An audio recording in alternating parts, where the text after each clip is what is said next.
Hey, I'm Brian Russell. Welcome back to class. I want to go over with you the verbs in Psalm 136, 10 through 12. In verse 10, our first verb, we have le make. Again, this is a little difficult. Oftentimes when you see a lamed on the front, you think about an infinitive, in this case, an infinitive construct, but that isn't the form of it. Now, the other problem with this is the root. You might think it's from mem, kaf, hey. If you look that up, that's not going to be correct either. And so if identify the mem as a performative, that makes it a performative from certain types of verbs. If you look at that verb paradigm that I had you trying to memorize, you'll see mems in pa'al, for example, and also hifil. And notice this vowel here. A hifil participle is going to have a mem prefix and then the patak, the A-class vowel, which is what we have. And then, what's the root?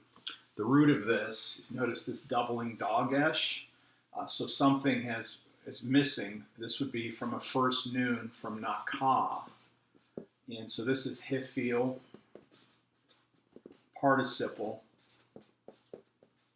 masculine singular, and this vowel here is critical for knowing whether it's an absolute or in construct. With the third hey verbs in their participle form, and this would be true of call as well as hifil, you'll get two kinds of vowels.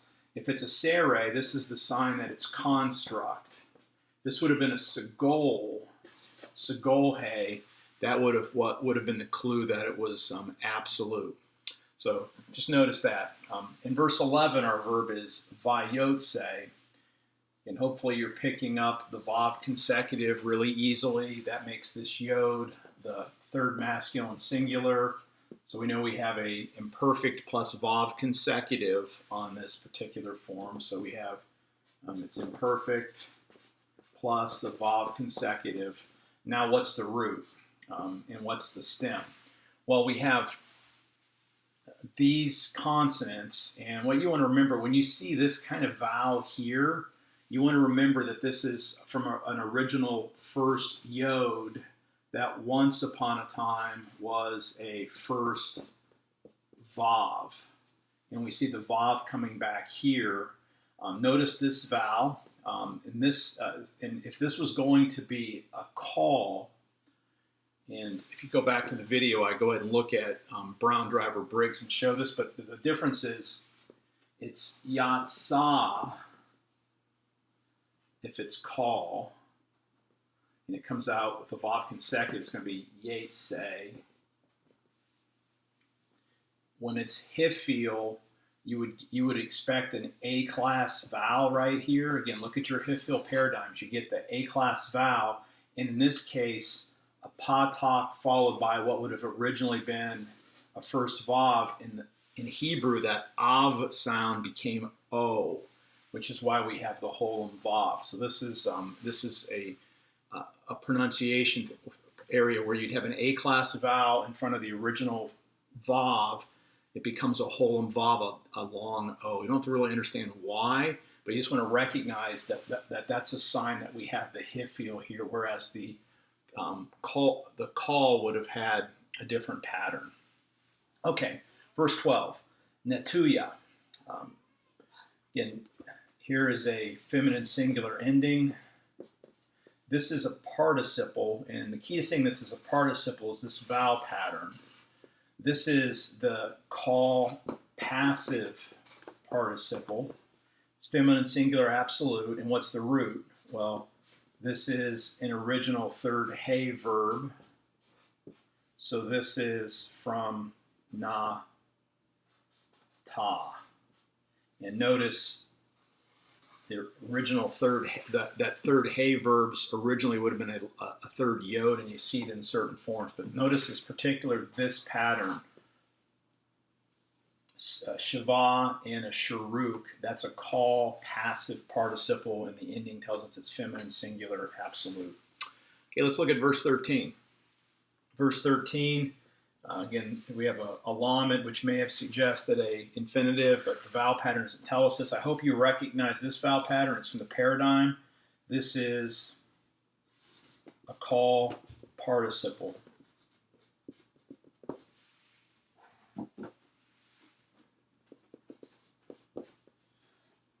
And I'm trying to remember from the context that this is absolute or construct. You can go back and look at the video. Again, it's going to be context that tells you whether it's absolute or construct, but it's certainly masculine, singular, and you don't have to check the context. I'm going to put both there for now, but that could be either one, just from the form.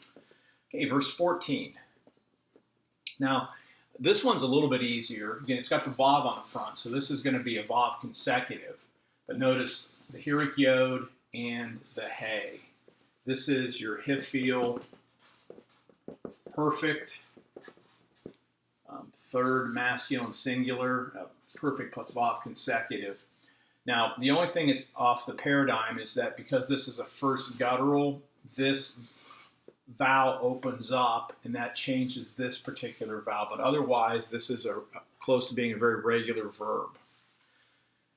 So this is perfect plus vav consecutive. Look up 3.5.2. This puts this verbal sequence into a sequence, and so it just carries the same force as what the previous clause had.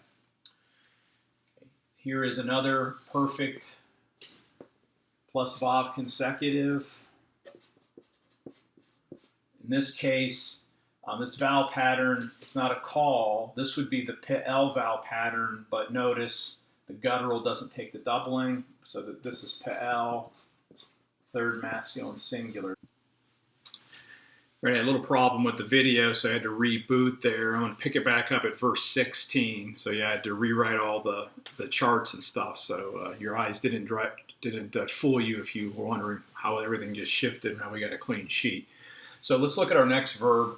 And this verb, again, we're seeing a lot of lamas at the beginning of the verses. Again, if you see a lama with a verb, it's infinitive. But as we've already seen, we have a lot of participles in this particular psalm. And this is a little tricky. Now, notice we have the hirik yod vowel, which has us thinking hifil, which is what this is going to be. Now, you might have thought this was mem lamed kaf, the root for king, except notice this vowel and the hirik yod. And so if we're thinking participle or even infinitive construct in the hifil, you're going to have a mem performative, right? And so this is the mem that signals that we have a participle. And then what's the root? And we saw in the verse 10, yetse, or verse 11, where an original first vav, you can get the holem vav, except this isn't from yalak. You might think it would be, but if you look that verb up, you're not going to find anything.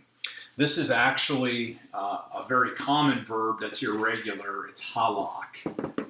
So this halak acts as though it were a original first vav. So we see the holem like we did back in yetse. Look, and go back and review the verb in verse 11. Okay, so this is a hifil participle. Masculine, singular, and again, it could be absolute or construct. The context will decide that again.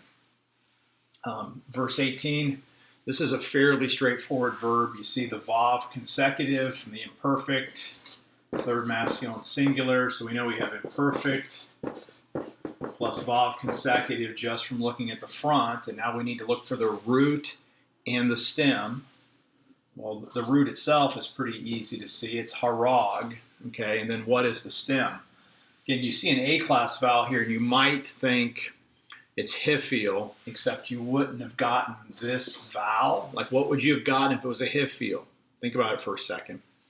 You would have gotten a hirik yod or a sere here, an I-class vowel. This is just the pattern for the call.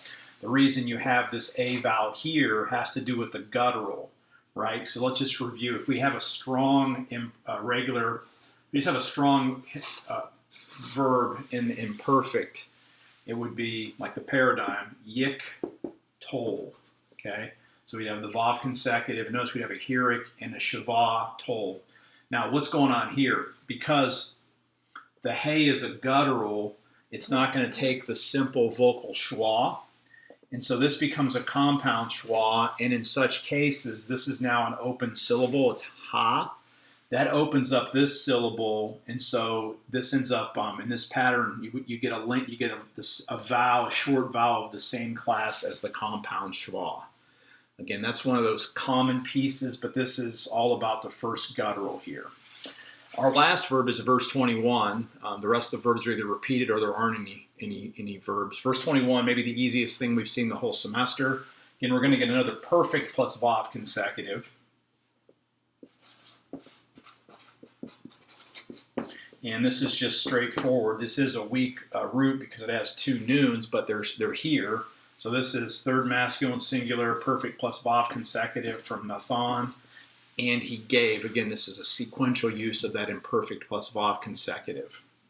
Now I want to give you one little bonus and talk about a noun. And this is shown up in every verse where it's his steadfast love endures forever.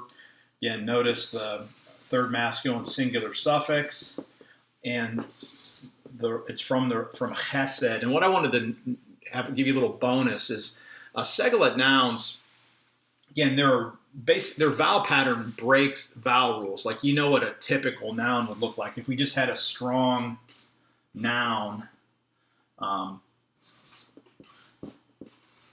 it would be double kametz.